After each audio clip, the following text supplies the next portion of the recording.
Most people walk past kindness because they think it belongs to someone else.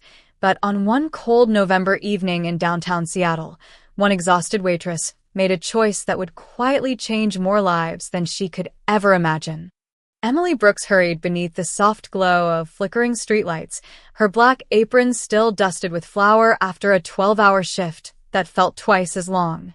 Rain tapped steadily against the restaurant windows, turning the sidewalks into shimmering ribbons of reflected neon, while the smell of fresh bread drifted from the kitchen each time the back door swung open. Inside, laughter echoed from customers finishing expensive dinners, but outside, the city carried a different rhythm, one filled with tired footsteps, empty pockets, and silent struggles no menu could fix.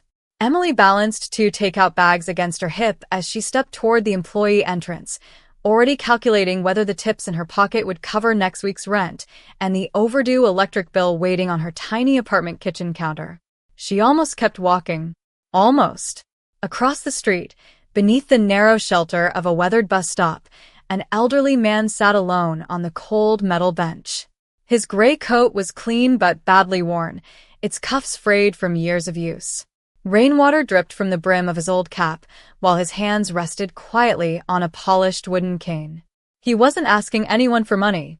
He wasn't calling for help.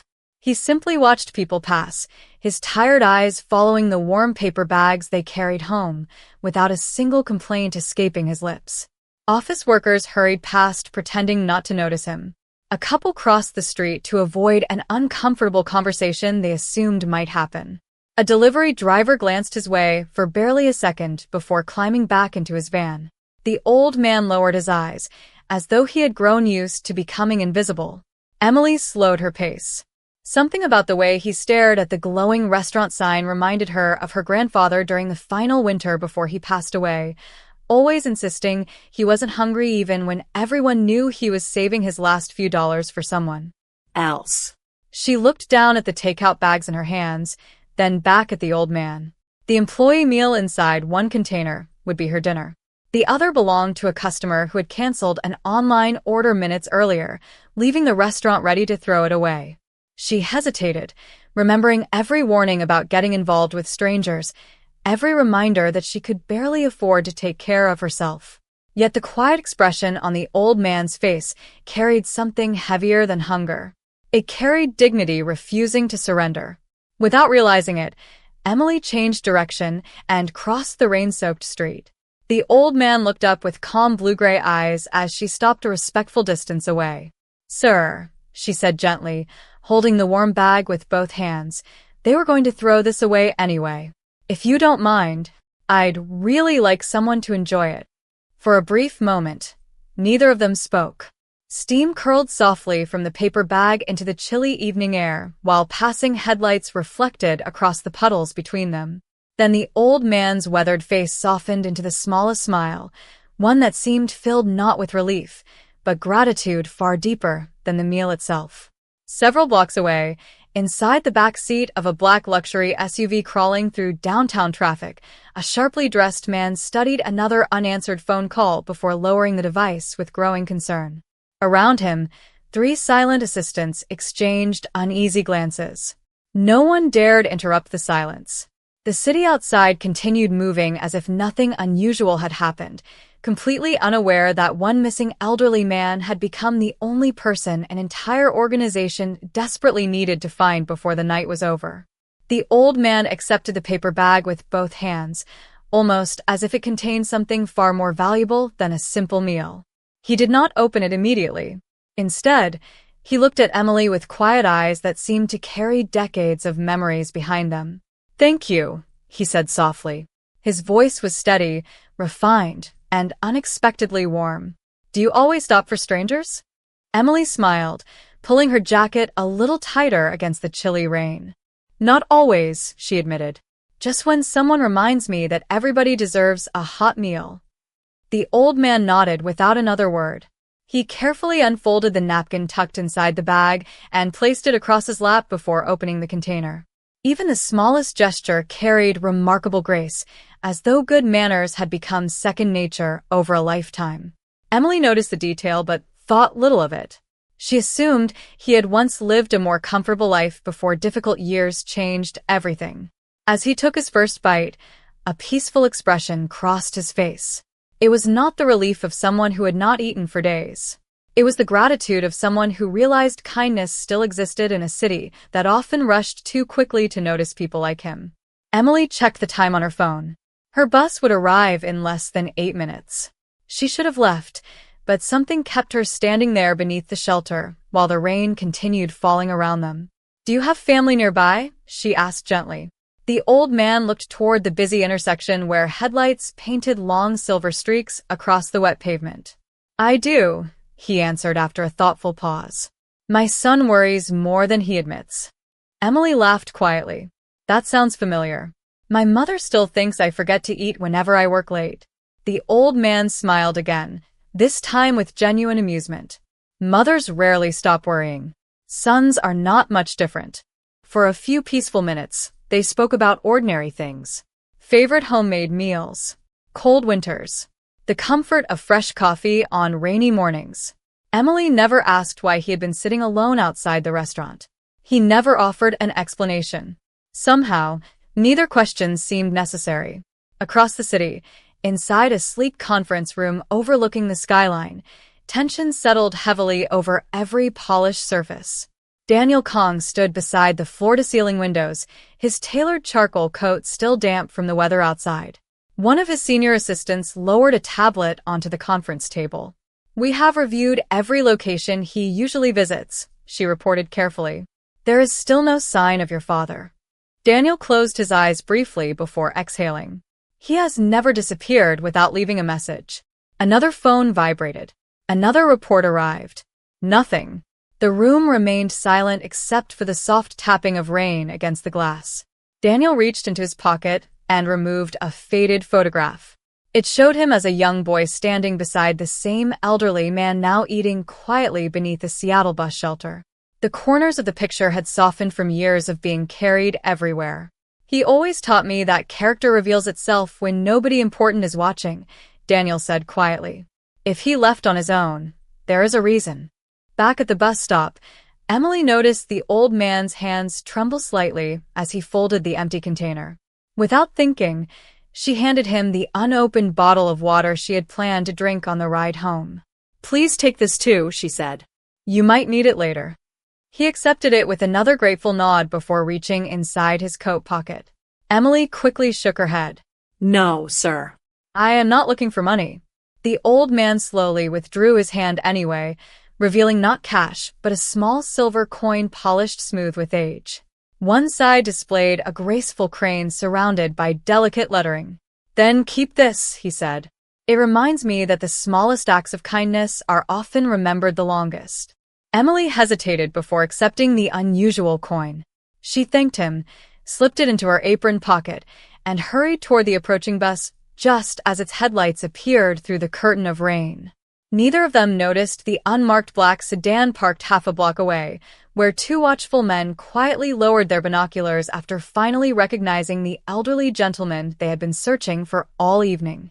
The next morning arrived wrapped in pale gray clouds that left Seattle cool and damp, the kind of morning when the smell of fresh coffee drifted through the streets before sunrise. Emily Brooks unlocked the employee entrance of Harbor House Grill 15 minutes early, just as she always did. Routine made difficult days easier to manage. She tied her apron, tucked the small silver coin safely into her pocket once again, and quietly prepared tables before the first customers arrived. The memory of the elderly gentleman lingered in her thoughts far longer than she expected. She wondered whether he had found a warm place to sleep or whether he had continued walking through the rainy streets after she boarded the bus. His calm smile had stayed with her in a way she could not explain.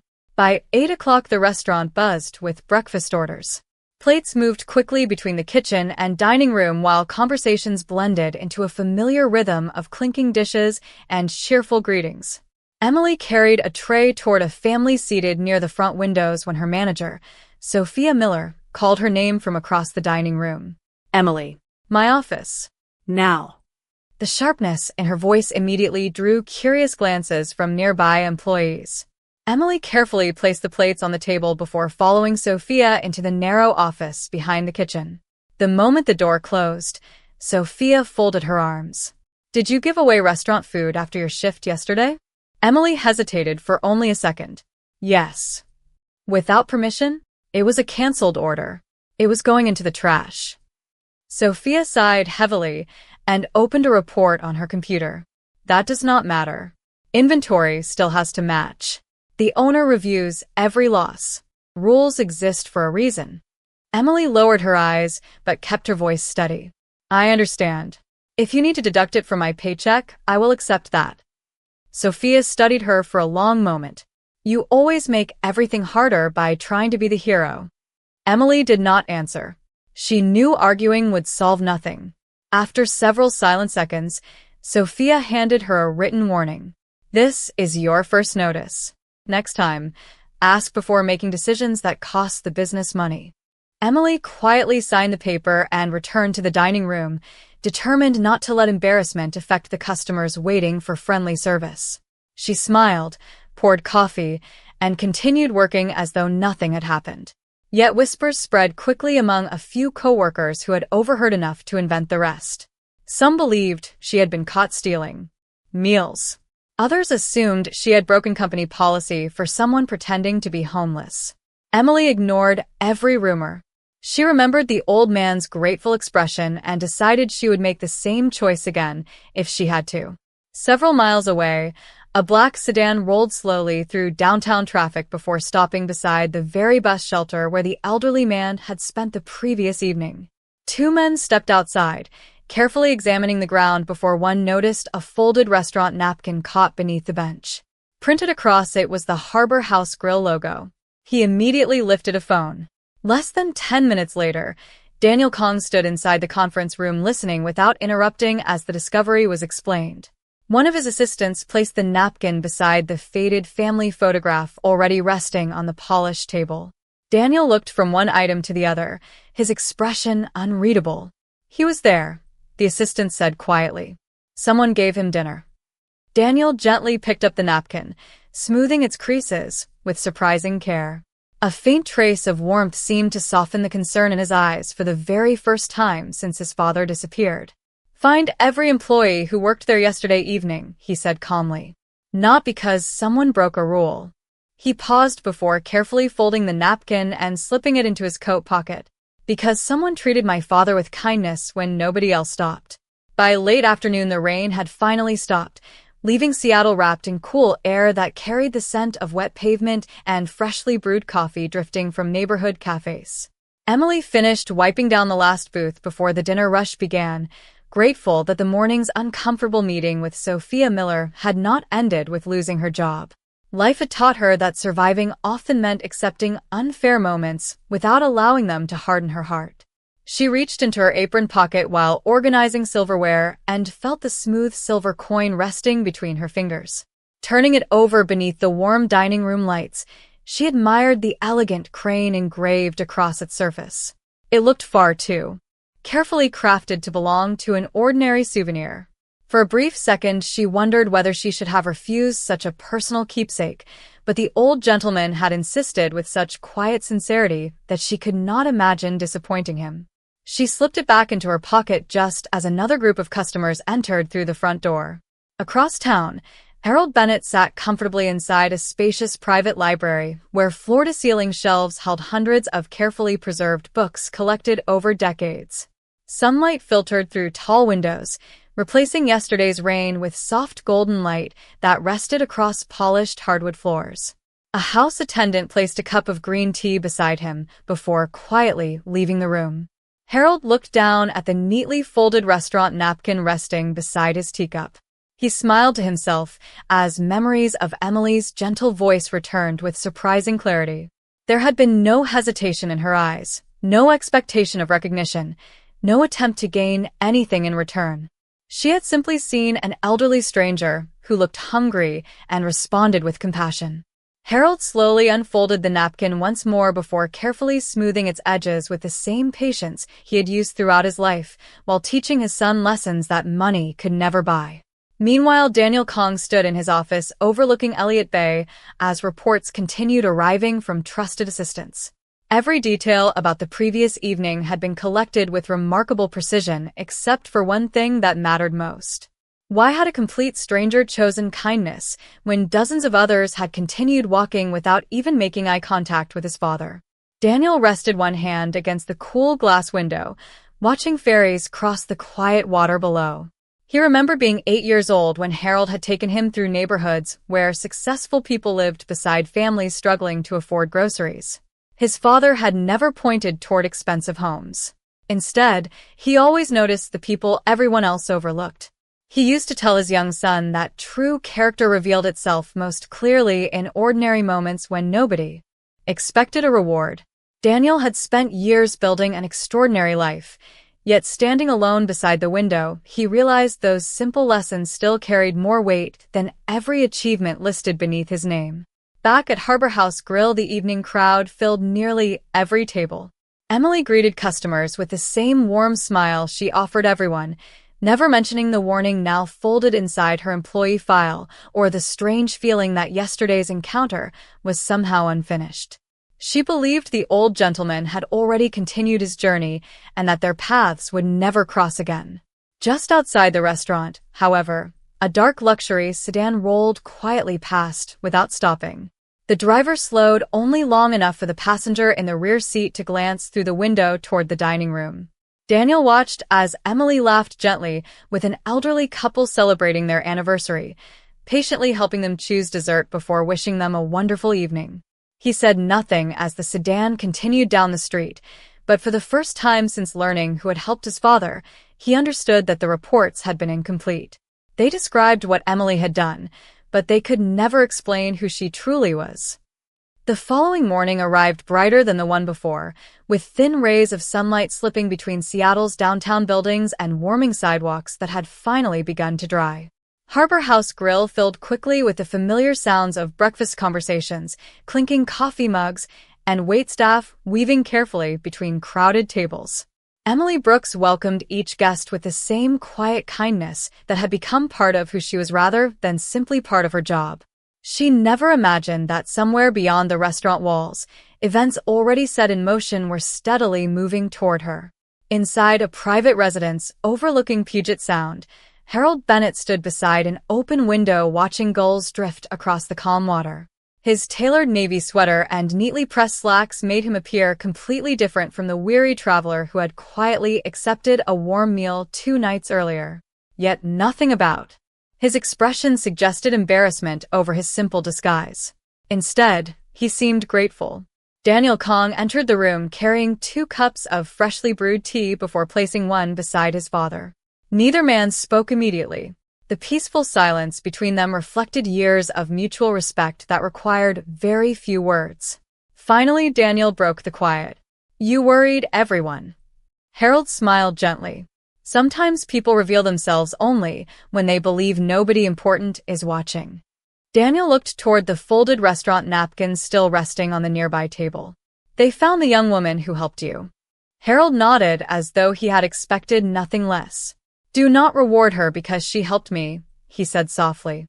"Meet her because she helped a stranger." Daniel considered those words carefully.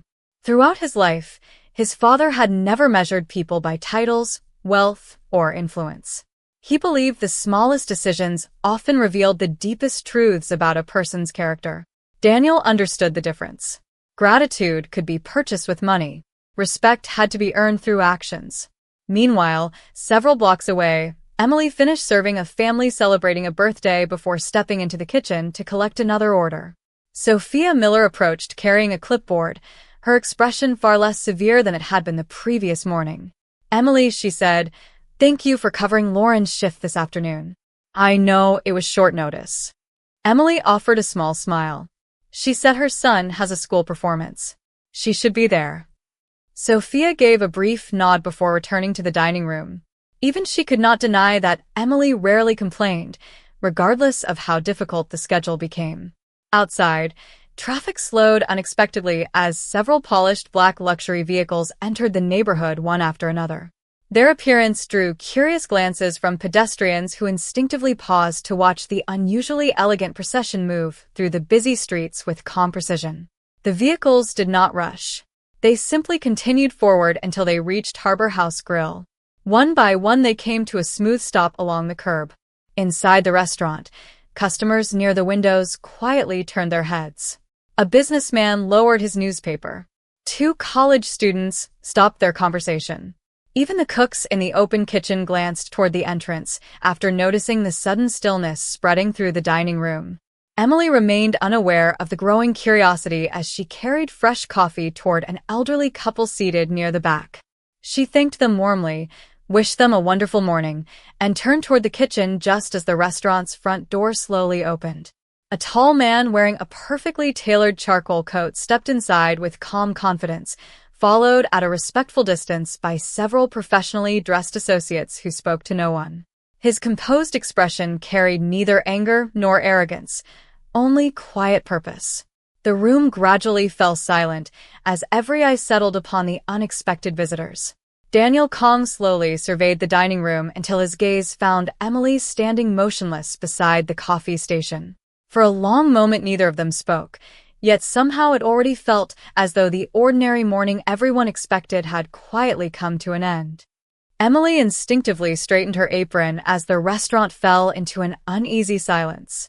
She had never seen the man before, yet something about the quiet confidence in the way he carried himself made the entire dining room feel smaller.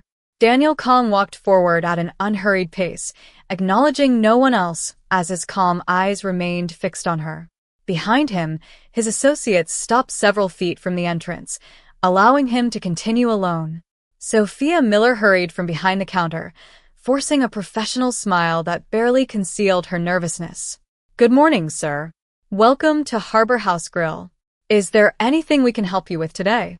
Daniel offered a polite nod before speaking in a composed voice that carried effortlessly through the suddenly silent room. "Yes. I am looking for one of your employees." Sophia immediately glanced toward Emily before turning back. "May I ask who?" Daniel answered without hesitation.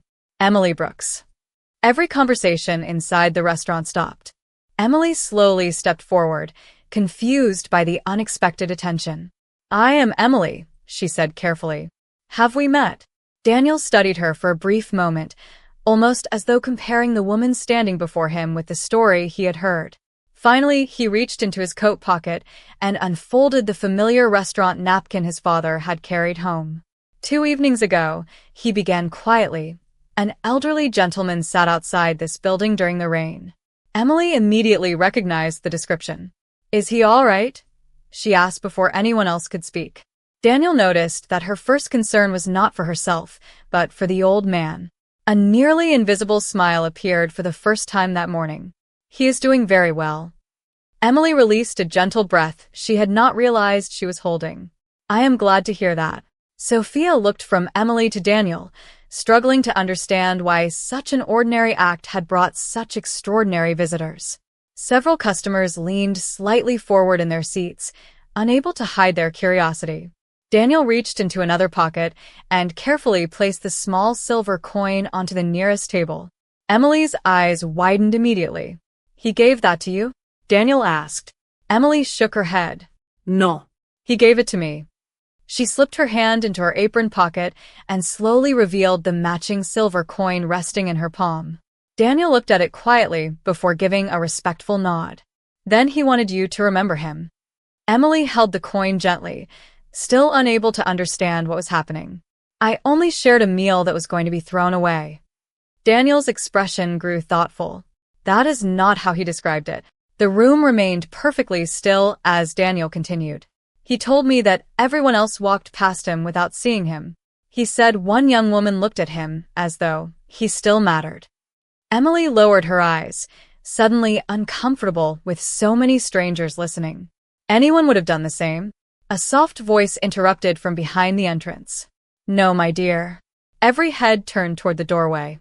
Harold Bennett stepped inside wearing the same warm smile Emily remembered, though today he was dressed with simple elegance that reflected the quiet dignity she had sensed from the beginning.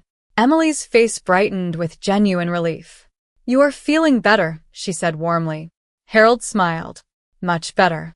He walked toward her at an easy pace before stopping only a few feet away. "You never asked who I was," he said gently. Emily smiled in return, because it did not seem important. Harold's eyes glistened with quiet appreciation as he looked around the silent restaurant. "And that," he said softly, "is exactly why I came back." Harold Bennett slowly turned toward the curious faces filling the restaurant before looking back at Emily with the same gentle warmth she had seen beneath the bus shelter. "Many years ago," he began softly, "my late wife told me that if you ever wish to understand the soul of a city, never introduce yourself by your name. Simply become someone the world believes has nothing left to offer." The dining room remained completely still. Even the kitchen seemed quieter than before. Harold continued, "Every few months I leave my comfortable home, dress as an ordinary traveler, and spend a day walking without anyone recognizing me. I have learned more about people during those quiet walks than I ever learned sitting in boardrooms." Emily listened without interrupting, her fingers still lightly holding the silver coin inside her apron pocket. Harold smiled. "Most people never look up. Some look for only a second before deciding someone else should help. A few feel sympathy, but keep walking because they believe they are too busy. Then, every once in a while, someone stops simply because kindness feels natural." He gently nodded toward Emily. "That evening, you were that person." Daniel stood quietly beside his father, allowing the older man to tell the story in his own way.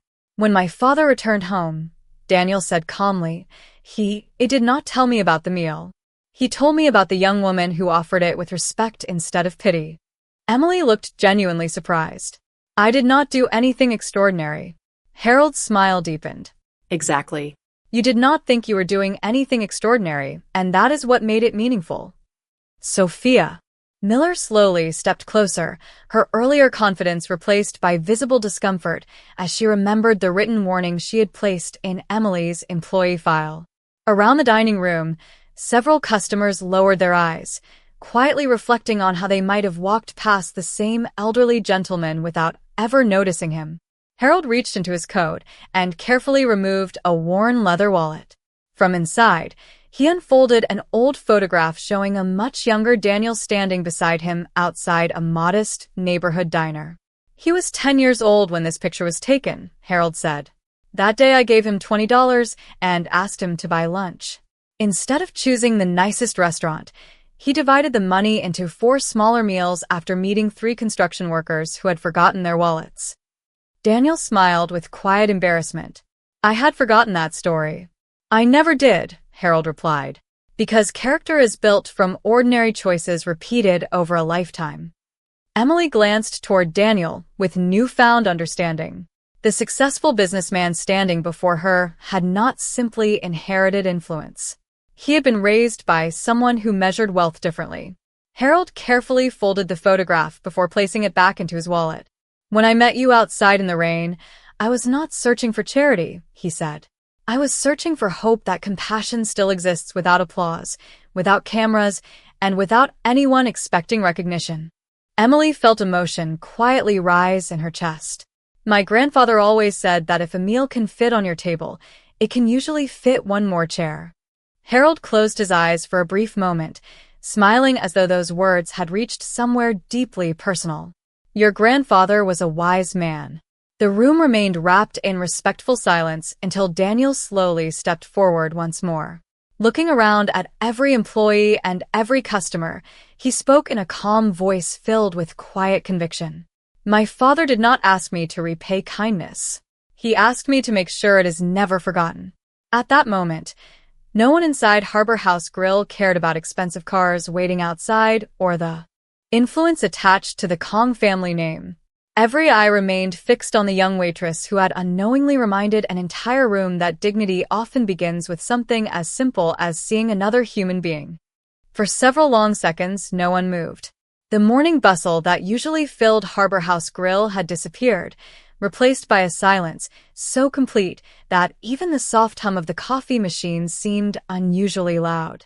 Daniel Kong slowly turned towards Sophia Miller, not with anger, but with the calm attention of someone searching for truth rather than blame. "May I ask you a question?" he said politely. Sophia swallowed before answering. "Of course." Daniel glanced briefly toward Emily before returning his eyes to the manager. "What happened after my father left this restaurant?" Sophia hesitated. She looked at Emily, then down at the clipboard still resting against her side. Finally, she answered with complete honesty. "I gave Emily a written warning because she gave away food without permission." Several employees shifted uncomfortably. The admission carried far more weight now than it had only minutes earlier. Daniel nodded slowly, showing no sign of judgment. "Did she argue with you?" "No." "Did she deny what she had done?" "No." Sophia's voice grew quieter with every answer. She accepted responsibility immediately. Daniel remained silent for a thoughtful moment before speaking again. "And if you had known the gentleman outside was my father, would your decision have been different?" Sophia lowered her eyes. The question required no complicated answer. "Yes," she admitted softly. Daniel gave a gentle nod, not because he approved, but because he appreciated honesty. Then perhaps the rule was never the real issue. Those words settled over the room with quiet force. Before inventory, before paperwork, and before profit. He paused just long enough for everyone to absorb the moment. Human dignity. Sophia slowly removed the written warning from her clipboard. She looked toward Emily with genuine regret. "Emily, I owe you an apology." Emily immediately shook her head. "You do not have to apologize." "Yes," Sophia replied sincerely. Ida. Her voice became steadier as she continued. "I focused so much on the cost of one meal that I forgot the value of one act of kindness. You deserved better from me." Without another word, Sophia carefully tore the warning into several small pieces and placed them into the recycling bin beside the counter. No applause followed. None was needed. The quiet gesture spoke louder than any speech. Harold watched with peaceful satisfaction before turning toward the dining room. "Kindness should never embarrass the person who offers it," he said gently. "If anything, it should remind the rest of us to become better." Several customers smiled quietly. One elderly couple reached across the table and held each other's hands a little tighter. A young father sitting near the window looked down at his daughter and smiled as though silently promising himself to teach her the same lesson one day. Daniel then faced Emily once more. "You expected nothing in return for helping a stranger," he said. "That is exactly why today is not about rewarding you. It is about honoring the example you have already given everyone in this room." Emily felt tears gather in her eyes, but she blinked them away with a humble smile. "I only treated him the way I hope someone would treat my own family." Harold's eyes glistened warmly. "And because of that," he said softly, "my family will never forget yours." At that moment, the atmosphere inside the little restaurant no longer felt like a place where breakfast had simply been interrupted. It had quietly become a place where every person present witnessed something far rarer than success. A reminder that genuine respect is never demanded by status, but earned through compassion shown when no one believes anyone important is watching. The days that followed quietly settled back into their familiar rhythm, yet something inside Harbor House Grill had undeniably changed. Employees greeted one another with greater patience, customers lingered a little longer over coffee, and small acts of kindness seemed to appear almost effortlessly, as though one simple moment had reminded everyone that ordinary people carry extraordinary influence, without ever realizing it. Emily Brooks returned to work exactly as she always had. She never expected special treatment, never told customers what had happened, and never displayed the silver coin except during quiet moments when she needed a reminder that even difficult days could leave behind unexpected blessings. Several weeks later, a handwritten envelope arrived at the restaurant addressed personally to her. Inside was an invitation requesting her presence at a community luncheon hosted by the Bennett Family Foundation. Assuming it was a simple thank you gathering, Emily accepted without giving it much thought. The event took place inside a renovated neighborhood community center overlooking Elliott Bay, where volunteers prepared hot meals for families facing difficult times. Long tables filled with fresh bread, homemade soup, fruit, and warm smiles replaced the polished elegance many expected from wealthy benefactors. Harold Bennett welcomed every guest personally, shaking hands with volunteers before greeting local teachers, firefighters, restaurant workers, and senior citizens with equal respect. When Emily arrived, Harold walked directly toward her with the same gentle smile she remembered from the rainy evening outside the restaurant. "I hoped you would come," he said warmly. Emily smiled. "I wanted to thank you for your kindness." Harold softly laughed. "I believe I came here to thank yours." Daniel Kong soon joined them carrying a framed photograph. It showed the bus shelter exactly as it had appeared that rainy night, illuminated by soft streetlights with two small figures standing beneath its roof. A nearby security camera from a neighboring business had quietly captured the moment without either of them knowing. Daniel handed the frame to Emily. "My father asked that this remain with you," he said. "Not as a reminder of who he is, but as a reminder of who you chose to be." Emily looked at the photograph for several silent seconds before gently tracing the edge of the frame with her fingertips. She understood that the image was never about recognition. It preserved a decision made without expectation, applause, or reward. Harold then addressed the gathering with a brief message that filled the room with thoughtful silence. "Many people spend their lives searching for extraordinary heroes," he said. "I have learned they usually wear ordinary clothes, work ordinary jobs, and quietly choose compassion when nobody believes anyone important is watching." Every eye gradually turned toward Emily, who immediately lowered her gaze with humble embarrassment. Harold smiled. "Do not applaud her," he said gently. "Instead, become someone like her."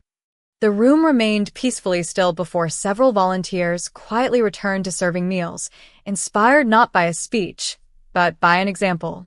Before leaving, Daniel handed Emily a simple envelope containing an offer to help establish a scholarship for hospitality students who demonstrated exceptional compassion in serving others. The program would not bear the Bennett or Kong family name. It would simply be called the Open Chair Initiative, inspired by Emily's grandfather's belief that if a meal could fit on the table, there was almost always room for one more chair. Emily accepted with grateful tears, knowing the opportunity would help countless strangers she would probably never meet. As the afternoon sun settled across Elliott Bay, Harold watched volunteers laughing together, while children carried trays to elderly guests with joyful determination. He quietly slipped his hands into his pockets, completely content that the lesson he had spent a lifetime teaching his son had found its way into another generation. Somewhere beyond titles, wealth, and influence, one shared meal had become something far greater than anyone could have planned. And on that quiet day, an entire community remembered that the greatest measure of a person is not found in what they possess, but in how they choose to see the people everyone else overlooks.